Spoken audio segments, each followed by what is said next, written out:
Barcelona 30টা shorts নিয়েছে, 13টা big chance Barcelona create করেছে, যেখানে এক্সপেক্টেড গোল রেশিও ছিল 6.44। তারপরও বার্সেলোনা গোল দিতে পেরেছে মাত্র 3টা, যদিও তারা সেই 3 গোল দিয়েই 3টা পয়েন্ট তাদের পকেটে পুরে নিয়েছে এবং রিয়াল মাদ্রিদের উপর চাপটা আরো একটু বাড়িয়ে দিয়েছে বার্সেলোনা। 3-1 গোলে হারিয়ে দিয়েছে এলচেকে। সহজ একটা জয়, বার্সেলোনা খেললেও কনভিনসিংলি, এবং এই জায়গায় লামিন ইয়ামাল তিনি হচ্ছে এখন রেগুলার গোল পাচ্ছেন, এটাও বার্সেলোনার জন্য একটা ইম্পর্টেন্ট সাইন। গতকালকে খানিকটা সময় মনে হলো আপনার তাকে ফলস 9 হিসেবে ইউজ করেছেন হান্সি ফ্লিক, লামিন ইয়ামাল গোল করেছেন, ফেরান তোরেসের কাছ থেকেও গোল এসেছে এবং সবশেষ গোলটা আমরা দেখলাম মার্কাস রাশফোর্ড বদলি হিসেবে নামার পর তিনিও গোল করলেন। বার্সেলোনার সহজ একটা জয় নিশ্চিত হলো। সহজ জয়, আর মার্কাস রাশফোর্ডের ওই শেষ গোলটাতেও লামিন ইয়ামালের অবদানটাই বেশি। রাইট সাইড থেকে গিয়ে তিনি যেভাবে বলটা ডি বক্সে ফেললেন, ওখান থেকেই সুযোগটা তৈরি হয়েছিল। বার্সা এই ম্যাচটাতে অনেকগুলো সুযোগ হাতছাড়া করেছে, অনেকবার শট ক্রস বারে লেগেছে। ক্রস বারের যে একটা লাখ তাদের পিছুই ছাড়ছিল না পুরো ম্যাচটাতে। এই এরিক গার্সিয়ার শটটা একটা দুর্দান্ত শট নিয়েছিলেন তিনি, ওইটাও ক্রস বারে লেগেছে।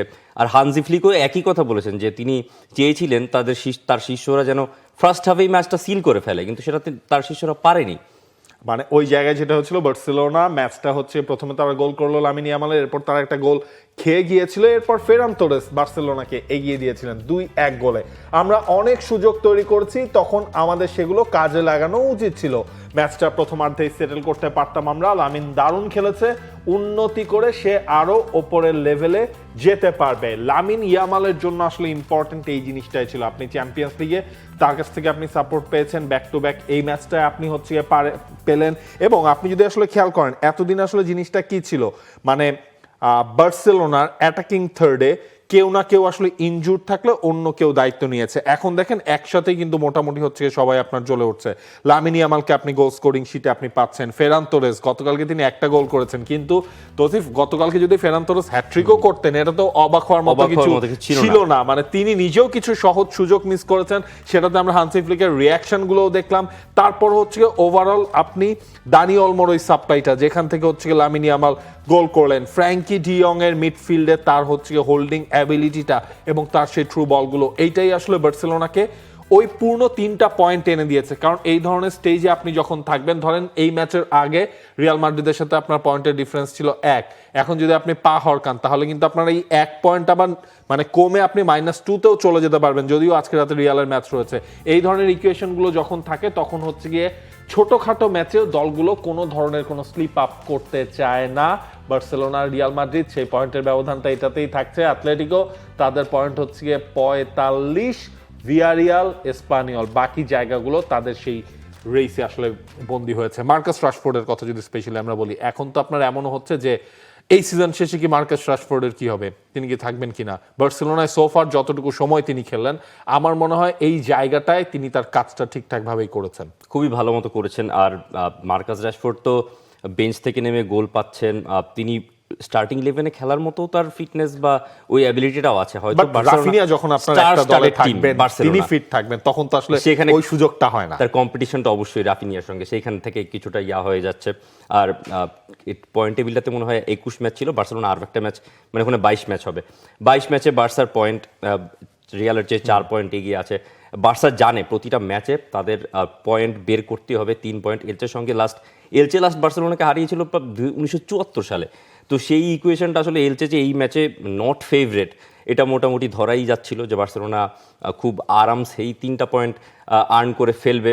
ফ্লিকের দল চ্যাম্পিয়ন্স লিগে সরাসরি কোয়ালিফাই করেছে, কোনো দিক দিয়ে ওইরকম প্রেশারও ছিল না এই ম্যাচটাতে। কিন্তু ওই দিকটাতে যে ফ্লিক যেটা বললেন যে তার শিষ্যরা এতগুলো চান্স মিস করেছে, ওইটা কি বার্সেলোনার জন্য একটু শঙ্কার কারণ কিনা। কারণ আপনি যখন রিয়াল মাদ্রিদের সঙ্গে পয়েন্ট ডিফারেন্স মাত্র 1 থাকবে, ধরেন গেম উইক নাম্বার মনে হয় 35 নম্বর গেম উইকে গিয়ে El Clasico Barca Real Madrid একেবারে শেষ দিকে গিয়ে ফিরতি লেগটা, যেখানে একেবারে মোটামুটি ওই এল ক্লাসিকোটার পরেই নির্ধারণ করা হবে যে কে জিততেছে এবারের লা লিগা। তার আগে অ্যাথলেটিকো মাদ্রিদের সঙ্গে রিয়াল মাদ্রিদের খেলা আছে, বার্সার খেলা আছে। তো ওই সময়গুলোতে আপনি যদি সুযোগ মিস করেন বা একটা গোল বার্সেলোনা যে হজম করলো হাইলাইন ডিফেন্সের কারণে, খুব ইজিলি এলচের ফরওয়ার্ড ওখানে বের হয়ে গিয়েছিলেন। এগুলো কি শঙ্কার কারণ কি দেখেন বার্সেলোনার কাছে? আমি এই জায়গায় বলবো আপনার বার্সেলোনা ধরেন গোল মিস করেছে, অনেকগুলো গোল করেছে, ম্যাচ জিতেছে, এরপর আপনার বার্সেলোনার কাছে যেটা ছিল হচ্ছে গিয়ে যে তারা গোল মাত্র একটা কনসিড করেছে। গোল কনসিডের দিক থেকে আপনি হচ্ছে গিয়ে আপনার গেল 2 সপ্তাহ আগেও তো এই জিনিসটা নিয়ে কথা হচ্ছিল, বার্সেলোনা প্রচুর গোল খাচ্ছে, গোল যেমন তারা দিচ্ছে গোলও খাচ্ছে। আপনি দেখেন লাস্ট ম্যাচটায় যেটা, সেটাতে হচ্ছে চ্যাম্পিয়ন্স লিগের ম্যাচটায় বার্সেলোনা গোল কনসিড করলো একটা, এই ম্যাচে বার্সেলোনা গোল কনসিড করলো একটা। ওই জায়গাটা বার্সেলোনা যতটুকু আসলে কাজ করবে আমার মনে হয় ওই যে বিজনেস এন্ডে যখন আপনি যাবেন, যখন আপনার চ্যাম্পিয়ন্স লিগের নকআউট ম্যাচগুলো শুরু হয়ে যাবে, যখন আপনার লিগের ওই ফাইনাল থার্ডের সময়টা থাকবে, কোপা দেল রেতে বার্সেলোনার ম্যাচ রয়েছে, তখন ওই জিনিসগুলো আসলে রেকটিফাই করার সুযোগটা হান্সি ফ্লিক পেয়ে যাবেন বলে আমার মনে হয়। আর বার্সেলোনার সামনের চ্যালেঞ্জগুলো এক সাইডে রেখে বার্সেলোনার হয়তো লা লিগাতে রিয়াল মাদ্রিদ যে তাদের তাড়া করেই বেড়াচ্ছে সেই দিকটাতে একটা বাড়তি নজর দিতেই হবে। বার্সেলোনা এগিয়ে রয়েছে আসলে 4 পয়েন্টের, তবে আজকে রাতে কি সেই পয়েন্টের ডিফারেন্সটা 4 থাকবে নাকি 1 হয়ে যাবে, সেই ইকুয়েশনটা রিয়াল মাদ্রিদের হাতে, নিজেদের হাতেই রয়েছে। সান্তিয়াগো বার্নাব্যুতে আজ সন্ধ্যা 7টায় রিয়াল মাদ্রিদের প্রতিপক্ষ রায়ো ভায়েকানো। এই রায়ো ভায়েকানোকে আপনি হয়তো তুচ্ছ তাচ্ছিল্য করতে পারেন, এবারের সিজনের পয়েন্ট টেবিলেও আপনি তাদেরকে পাবেন একেবারে বটম হাফে, কিন্তু যখন ভায়েকানো রিয়াল মাদ্রিদের এগেনস্টে খেলে তখন তারা, আমার মনে হয় সাম কেসেস তারা বার্সেলোনা হয়ে যায়। মানে শেষ 5 ম্যাচ রিয়াল মাদ্রিদের পুরোপুরি হচ্ছে কি আপনার কনভিনসিংলি, মানে ওইখানে 50%-এর উপরে ম্যাচ তারা ভায়েকানোর এগেনস্টে জিততে পারে নাই। Draw draw draw draw draw এই হিসেবটা আসলে রিয়াল মাদ্রিদের ছিল, যদিও এই ম্যাচে রিয়াল মাদ্রিদ তাদের পূর্ণ স্কোয়াডটাই তারা ফিরে পাচ্ছে, অর্থাৎ Kylian Mbappe, Vinicius junior, Jude Bellingham, তাদের সবাইকে নিয়ে আলভারো আরবেলোয়া এই ম্যাচটা তিনি খেলতে নামছেন। তবে মাথার মধ্যে ব্যাক অফ দ্য মাইন্ড ওই চিন্তাটা কিন্তু বেশ ভালোভাবেই আপনার কাজ করবে, এবং যখন আপনি এই ম্যাচটা খেলবেন, শেষ ম্যাচটা আপনি যেভাবে ড্রামাটিক একটা হার আপনি হেরেছেন, এরপর আপনাকে খেলতে হবে। ওই ট্রমাটা থাকবেই। চ্যাম্পিয়ন্স লিগে বেনফিকার সঙ্গে যে এই ম্যাচটার, ওই ম্যাচের একটা রেস হয়তো এই ম্যাচে থাকবে। আর রায়ো ভায়েকানোর সঙ্গে যেমনটা বলছিলেন যে শেষ 5 ম্যাচের যদি আপনি রেজাল্টস দেখেন, রায়ো ভায়েকানোর সঙ্গে রিয়াল মাদ্রিদ ড্রই করেছে বেশিরভাগ ম্যাচ, একেবারে 90% ম্যাচ, মানে একটা ম্যাচ শুধু রিয়াল মাদ্রিদ জিতেছে। তাও হচ্ছে কি আপনার এই সিজনের যে লাস্ট ম্যাচটা ছিল, সেই ম্যাচটাতে হচ্ছে রিয়াল মাদ্রিদ লাস্ট সিজনের লাস্ট ম্যাচটা সেইটা জিতেছিল। ভায়েকানোর সঙ্গে শেষ 5 ম্যাচের ফল দেখতে পাচ্ছি আমরা, যেখানে 4টা ম্যাচই ড্র, একটা মাত্র ম্যাচ রিয়াল মাদ্রিদ জিতেছিল, তাও ঘরের মাঠে। এবারের চ্যালেঞ্জটাও ঘরের মাঠে, সন্ধ্যা 7টায় খেলা লা লিগার ম্যাচ। আপনি জানেন আপনার লিগ লিডার্স 3 পয়েন্ট নিয়ে আরেকটু এগিয়ে গেছে, আপনার ওই প্রেশারটা টপারদের, লিগ টপারদের দিয়েই রাখতে হবে। আপনার সব প্লেয়ারই মোটামুটি ফিট আছেন, ট্রেন্ট আলেকজান্ডার আর্নল্ডকে হয়তো দেখা যাবে না, এমবাপে, মাস্তানতুনো যারা খেলছিলেন তারা তো আছেন ঠিকঠাক। এক্স্যাক্টলি, টিমের হিসেবে আপনার রিয়াল মাদ্রিদের কোনো ইনজুরি প্রবলেম নাই, বরং হচ্ছে গিয়ে আপনার ওই যে ডিফেন্সিভ ট্রায়ো যেটা বলা হচ্ছিল, রুডিগার, তো তারা ফেদেভালভার্তে তো নয়, সেখানে হচ্ছে গিয়ে আপনার রাইট ব্যাক কারভাল, তারা সবাইকে হচ্ছে গিয়ে আপনি ফুল ফিট পেয়ে যাচ্ছেন। এই জিনিসটা নিয়ে চিন্তার কারণটা হচ্ছে রিয়াল মাদ্রিদের ওই ধারাবাহিকতাটা। আপনি 2 ম্যাচ জিতছেন, আবার আপনি হেরে যাচ্ছেন, এবং হারছেন কখন, ওই ম্যাচে আপনার টিমকে আসলে কোন জায়গায় রেখে দিচ্ছেন। সান্তিয়াগো বার্নাবিউতে হচ্ছে দর্শকদের রিয়াকশন, এই জিনিসগুলো আসলে রিয়াল মাদ্রিদের চিন্তার কারণ। আরবেলোয়া এই ম্যাচের আগে তিনি আসলে স্ট্রেট জানিয়ে দিয়েছেন দর্শকদের হেল্প তাদের দরকার, কারণ ম্যাচটা সান্তিয়াগো বার্নাবিউতে, এই বার্নাবিউতে আমরা রিয়াল মাদ্রিদকে দুও আসলে খেতে শুনেছি।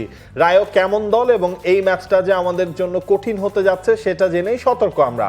প্রথম লেগেও এমন হয়েছে, প্রথম লেগে 2 দলের ম্যাচটা আসলে ড্র হয়েছিল। ব্যক্তিগত দলগতভাবে আমাদের হাই লেভেলের ফুটবল খেলতে হবে, পারফরমেন্সের ধারাবাহিকতা যেন ঠিক থাকে সেই জন্য কাজ করছি। বার্নাব্যুর সবাই আমাদের সাথে থাকবে, তারা জানে আমাদের দরকার তাদের। রিয়াল মাদ্রিদ এই মুহূর্তে তাদের কম্পিটিশন, সবগুলো যতগুলো কম্পিটিশনে তারা আছে, চ্যাম্পিয়ন্স লিগে হয়তো একটু নড়বড়ে, কারণ কম্পিটিশনে ধরলে তো ধরুন হচ্ছে চ্যাম্পিয়ন্স লিগ আছে, কোপা দেল রে থেকে তারা বাদ পড়ে গেল, স্প্যানিশ সুপার কাপের ইকুয়েশন হচ্ছে গিয়ে আপনার শেষ, আর হচ্ছে লা লিগা, দুইটা লা লিগা, মানে যদি চ্যাম্পিয়ন্স লিগ, মানে যে দুটো আছে আর কি, চ্যাম্পিয়ন্স লিগ আর লা লিগা, টপ 2 কম্পিটিশনস, এইখানে তাদের টিকে থাকতে হলে তাদের কেমন আইডেন্টিটি দরকার এই মুহূর্তে দলটার। সাবি আলোনসো যাওয়ার পরে আরবেলোয়া দায়িত্ব নিলেন, আরবেলোয়া আপস অ্যান্ড ডাউনস ছিল, কিন্তু এখন রিয়াল মাদ্রিদের কেমন আইডেন্টিটি দরকার যদি তাদের লা লিগায় টাইটেল রেসটা জমিয়ে রাখতে হয় শেষ পর্যন্ত। এবং এই জায়গাটাই দেখেন আলটিমেটলি হচ্ছে আপনার ডিসাইড করে দেবে ওই যে আপনার প্লেইং আইডেন্টিটি আরবেলোয়ার আন্ডারে কোনটা আসলে থিতু হচ্ছে রিয়াল মাদ্রিদের। আপনি হয়তো আলবাসেতের সাথে যে ম্যাচটা রিয়াল মাদ্রিদ হারলো ওইটাকে আপনি স্লিপ অফ বলতে পারেন, কিন্তু আপনি যখন বেনফিকার এগেনস্টেও ম্যাচটা হেরে যাবেন এবং খুব অল্প সময়ের মধ্যে আপনি ধরলে হচ্ছে আপনার 1 মাসের মধ্যে হচ্ছে রিয়াল মাদ্রিদ এই দুটা বড় ডিজাস্টার এলো, সেই ডিজাস্টারটা রিয়াল মাদ্রিদ কিভাবে কাভার আপ করবে? কারণ এই দলে তো হচ্ছে আপনার কি ফাইন টিউন আপনি করবেন। আপনি ভিনিসিয়াস জুনিয়রকে খেলাচ্ছেন, আপনি যদি দেখেন যে Vinicius junior, Kylian Mbappe, Jude Bellingham, Thibaut Karatoya এবং ফেদে ভালভার্দে, হ্যাঁ ফেদে ভালভার্দেকে আপনি একটা ম্যাচে চেঞ্জ করেছেন, কিন্তু এই যে বাকি 4 জনকে আপনি কিন্তু ফুল 90 মিনিটস টাইমেই কিন্তু আপনি দিচ্ছেন। ওই জায়গাটায় আরবেলোয়া সবসময় বলেছেন আমি আমার দলের কি প্লেয়ারদেরকে আমি ফুল মিনিটস আমি তাদেরকে হচ্ছে ইউটিলাইজ করব। যেই জিনিসটা হচ্ছে শাভি আলোনসো করেন নাই দেখেই কিন্তু তার কাছে যখন মনে হচ্ছে ভিনিসিয়াস জুনিয়রকে দিয়ে কাজ হচ্ছে না আমি তাকে চেঞ্জ করে দিব, আমার কাছে যখন মনে হচ্ছে রড্রিগোকে আমি খেলাবো তখন আমি খেলাবো। ওই জিনিসটা হচ্ছে কি শাভি আলোনসো একভাবে করেছেন, আরবেলোয়া টোটাল জিনিসটা ডিল করছেন অন্যভাবে। হ্যাঁ এখন হচ্ছে শাভি আলোনসোর ওই আমলে একটা লজ্জা আপনাকে পেতে হয়েছে, আপনি যখন হচ্ছে বিগ ম্যাচটা আপনি হচ্ছে গিয়ে হেরে গেলেন বার্সেলোনার এগেনস্টে, কিন্তু আরবেলোয়ার জন্য কিন্তু যে রাস্তাটা খুব সুগম হচ্ছে সেই জিনিসটা কিন্তু না, কারণ রিয়াল মাদ্রিদ কনভিনসিংলি ম্যাচ জিতছে আরবেলোয়ার আন্ডারে, সেটাও কিন্তু কম জিতছে। আপনি আলবাসেতের সাথে হেরেছেন, আপনি এই ম্যাচটা হেরেছেন, বাকি ম্যাচগুলোতে আপনি স্লিপ আপ করেন নাই। এই জিনিসটা হচ্ছে তখন তিনি আসলে পড়বেন যে আসল টেস্টের মধ্যে। যদি আপনি বেনফিকার এগেনস্টে একটা ম্যাচ আপনি হেরে যান, প্রথম ম্যাচটা আপনি প্লে অফে যখন সান্তিয়াগো বার্নাবেউতে খেলবেন তখন হচ্ছে ওই জিনিসগুলো কিন্তু আবার হিতে বিপরীত হতে পারে। আলবাসেতের সঙ্গে হারটা তো শাভি আলোনসো স্যাক হওয়ার ঠিক পরের ম্যাচটা, তিনি খুব বেশি সময়ও পান নাই, ওই সময় ড্রেসিং রুমের অবস্থাটাও কেমন ছিল, নড়বড়ে ছিল। এরপরে এখন সামনে তার লা লিগার চ্যালেঞ্জ আর ওদিকে বেনফিকার সঙ্গে প্লে অফ, এটাই দেখা যাচ্ছে যে রিয়াল মাদ্রিদের আজকে আসলে যেটা দরকার ওই ভায়োকানের জুজুটা রিয়াল মাদ্রিদের কাটানো দরকার, এবং পয়েন্ট টেবিলের ডিস্টেন্সটা যদি তারা আবারও 1-এ নামিয়ে নিয়ে আসতে পারে তাহলে আসলে লা লিগাটা শেষ পর্যন্ত এই দুই দলের লড়াইটা কোন দিকে যায় সেইটাই আসলে ডিসাইড করে দেবে। For more updates, subscribe to our YouTube channel and click on the bell icon. Follow us on Facebook and Instagram. Download T-Sports app to enjoy exciting games and highlights. Visit tsports.com.